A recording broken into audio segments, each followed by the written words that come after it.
हम महाकवि कालिदास विरचित कुमार संभव महाकाव्य के पंचम सर्ग का अध्ययन कर रहे हैं। अभी तक 70 श्लोकों का अध्ययन कर चुके हैं। अब 71वें श्लोक से आरंभ करेंगे।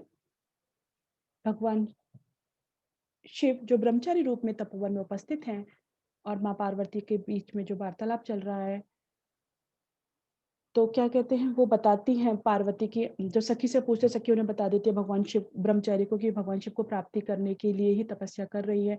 तो भगवान शिव परिहास पूर्वक पूछते हैं कि क्या ये सही है? तो माँ पार्वती भी कह देती है कि हाँ, मैं इसीलिए तपस्या कर रही हूँ। तब भगवान शिव उनकी निंदा करने लगते हैं। भगवान शिव खुद ब्रह्मचारी रूप में आए शिव की निंदा करते हैं कि अरे वो तो मांगलिक पदार्थों से प्रेम करने वाले हैं। कहाँ वो मृग चर्म धारण करते हैं, तुम सुंदर वस्त्र पहनोगी, कहाँ तुम्हारे सुंदर हाथ जो मंगलसूत्रों को पहनने वाले हाथ, और कहाँ उनका सर्प को धारण करने वाला, सर्प के कंगन पहनने वाला हाथ, कहाँ तुम श्रेष्ठ हाथियों पे चढ़ने योग्य, और कहाँ वो बूढ़े बैल पर। तो बोले ये सब सही नहीं है। तो फिर कहते हैं आगे भगवान शिव, द्वयं गतम संप्रति शोचनीयता। इस समय द्वयं गतम संप्रति, इस समय दोनों, बहुत ही सुंदर श्लोक है, प्रसिद्ध है। द्वयं गतम संप्रति शोचनीयता, इस समय दोनों ही शोचनीय स्थिति को प्राप्त हो गई हैं। समागम प्रार्थनया पिनाकिने, भगवान शिव को समागम की प्रार्थना से भगवान शिव को प्राप्त करने के कारण इस समय दोनों ही शोचनीयता को प्राप्त हो गई हैं। कौन?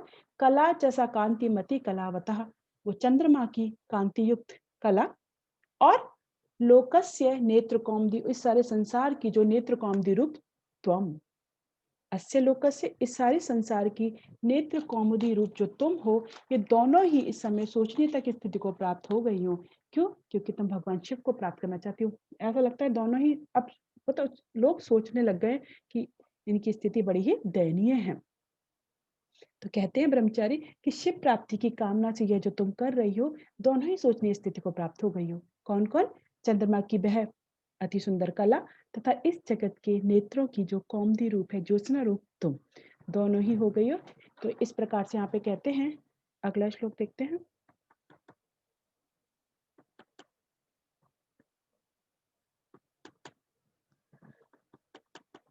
बपुर विरूपाक्षम अलक्ष्य जन्मता, दिगंबरत्वेन निवेदितं वसु वरेषु यद बाल मृगाक्षी मृग्यते तदस्ति किम व्यस्तम अपि त्रिलोचने। अब वो भगवान शिव में बोलते हैं कि ये सारे जितने ये मतलब गुण हैं, अब वो तो कह रहे हैं पपु विरूपाक्षम अलक्ष्य जन्मता, दिगंबरत्व निवेदितम वसु वरेषु। वो कह रहे हैं कि जो व्यक्ति कोई भी वर ढूंढता है तो उसमें जो गुण खोजे जाते हैं, क्या उनमें से कोई एक भी गुण है भगवान शिव में? भगवान शिव में क्या कोई ऐसा एक भी गुण दिखाई दे रहा है? बोले क्यों? क्या है उनमें भगवान शिव में? तो बपु विरूपाक्ष, शरीर कैसा है? विषम नेत्रों वाला है। आंखें ही 3 है जबकि 2 नेत्रों वाला होता है। तो विषम नेत्रों वाले, अलक्ष्य जन्मता, जिनका अज्ञात जन्म है, जिनका पता ही नहीं है कि वंश क्या है, अज्ञात जन्मना वाले, दिगंबरत्वेन, दिगंबर रहते हैं, नग्न रहते हैं, उसी से उनका निवेदितम वश, उनकी धन संपत्ति के बारे में पता चल गया है। तो हे बाल मृगाक्षी, हे बाल मृग के समान नेत्रों वाली, वरेसु यत मृग्यते, वर में जो भी गुण खोजे जाते हैं। कोई भी व्यक्ति वर को ढूंढता है, क्या दिखता है? सुंदर आकृति हो, उसके पास धन संपदा हो, अच्छा कुल हो, अच्छा वंश हो। तो क्या इनमें से तद अस्ति अस्ति है किम व्यस्तम अपि, बोले कोई एक भी गुण त्रिलोचने भगवान शिव में? तो भगवान शिव में क्या कोई एक भी गुण तुम्हें दिखाई देता है?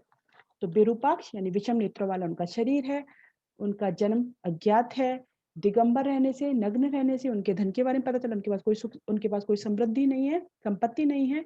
तो वर में जो गुण खोजे जाते हैं, कि उनमें से कोई एक भी गुण तुम्हें दिखाई देता है? उनमें जो बता सको मैं, जो उनमें एक भी गुण है तो जो तुम उनकी कामना कर रही हो। इस प्रकार से कहते हैं। अगला देखते हैं।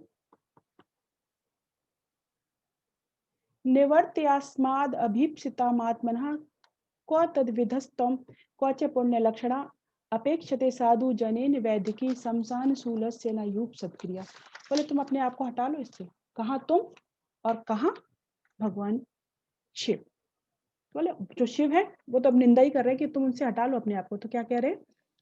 निवर्त्यास्माद् अभीप्सितात्मनः, अस्मात् माने इस, ये जो तुम्हारा अभीप्सित है, अधि अद ईप्सितः, और वो कहते हैं असद, तो असद ईप्सित तात मनः निवर्त्या निवर्त्य अस्मात्। तो क्या कह रहे हैं?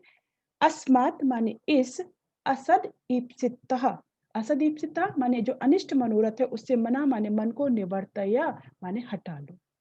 इस जो अनिष्ट मनोरथ है उससे अपने मन को क्या करो तुम? हटा लो। को तद्विधा, कहा तो तुम जैसी, श्रेष्ठ बधु लक्षणों से युक्त, श्रेष्ठ हो तुम सब कुछ तरीके से, पुण्य लक्षणा, है ना?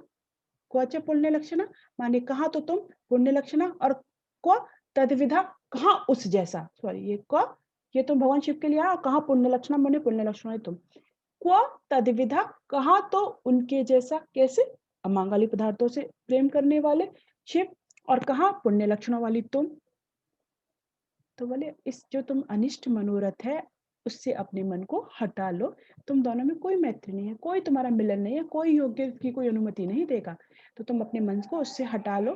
बोले क्यों? और दोनों में बहुत अंतर है।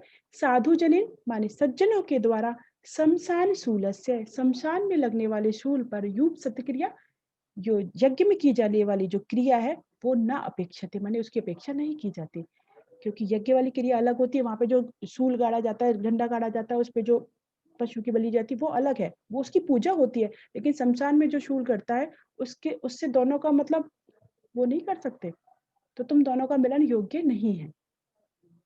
तो यहाँ पे कह रहे हैं कि कोई भी सज्जन व्यक्ति है, साधु जनिन शमशान शूल से वेद की उपक्रिया, तो सज्जन व्यक्तियों के द्वारा शमशान शूल पर यज्ञ वाली जो सत्क्रिया है वो नहीं की जाती है।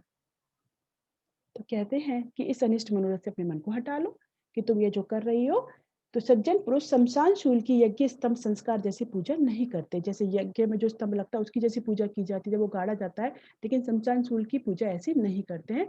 तो तुम जो ये कर रहे हो ये तुम्हारा सही नहीं है, उससे अपने मन को हटा लो।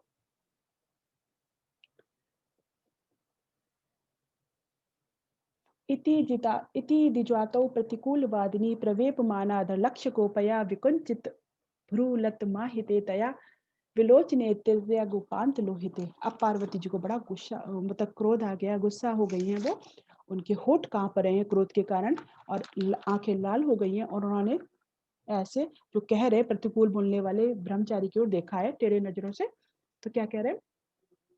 इति द्विजातो प्रतिकूलवादिनी, इति माने इस प्रकार से, द्विजातो माने उस ब्राह्मण से, ब्राह्मण भेषधारी जो ब्रह्मचारी उसके द्वारा, प्रतिकूलवादिनी माने प्रतिकूल बोलने वाले उस द्विजाति के द्वारा इस प्रकार से कहने पर, यानी भगवान शिव की निंदा करने पर, प्रवेप माना अधर लक्ष्य को पया, कांपते हुए होठों से जिसका क्रोध प्रकट कर दिया गया है, और विकुंचित भ्रू लत आहिते तया, और वो कैसी हो गई है पार्वती? उपांत लोहिते, जिसके देखो उपांत लोहिते नीचे, उपांत लोहिते माने अपांग भावों से रक्त वर्ण वाली, लेचनोई माने नेत्रों से, विकुंचित भ्रूलता जिन्होंने अपनी भौएं भी थोड़ी सी सुकड़ा ली है, तिरछी कर ली है, ऐसी उस पार्वती के द्वारा आहिते माने तिरछा करके, विलोचने माने नेत्रों से, ऐसे उन्होंने तिरछा करा नेत्रों को, तो जिसके उपांत भाग लाल हो गए हैं, और जिसने अपनी भौहों को गुस्से के कारण छड़ा लिया है, उन्होंने तिरछे नेत्रों से उसको देखा है भगवान शिव को। ऐसे भगवान शिव को उन्होंने तिरछे नेत्रों से उनको दृष्टि डाली, यानी अनादर पूर्वक देखा है कि तुम ऐसे कैसे कह रहे हो। तो अब वो गुस्सा हो रही है। अगला श्लोक देखते हैं।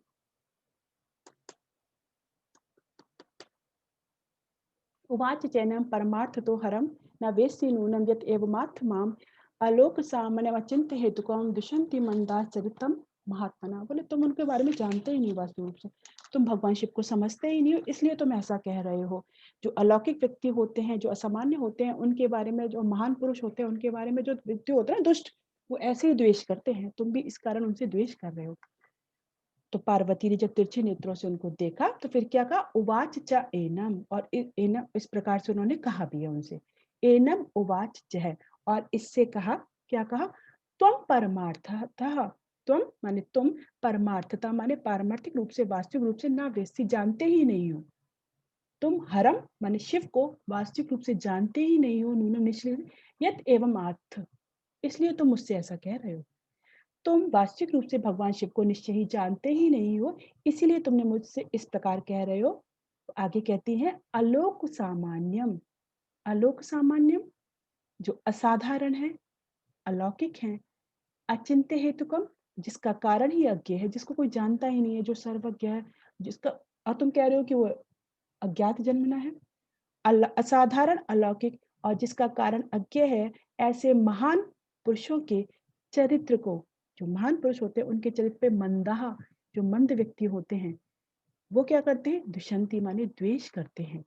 ऐसे महान व्यक्तियों का जो चरित्र होता है, उस पे जो मूर्ख व्यक्ति होते हैं उनसे द्वेष ही करते हैं। तो तुम भी मूर्ख हो जो उनसे द्वेष कर रहे हो, ऐसा कह रहे हो, जबकि वो तो परम ईश्वर हैं, परमेश्वर हैं और उनका चरित्र तो जान ही नहीं सकता, अचिंत्य हेतुकम, अचिंतनीय है। इस प्रकार से माँ पार्वती कहती हैं। अब आगे वो क्या कहेंगी वो हम आगे देखेंगे। आज हम यहीं समाप्त करते हैं। जैसे संपूर्ण सर्ग में वंशज छंद है, तो यहाँ तक वंशज छंद चल रहा है। अब आगे के श्लोकों का अध्ययन आगे करेंगे।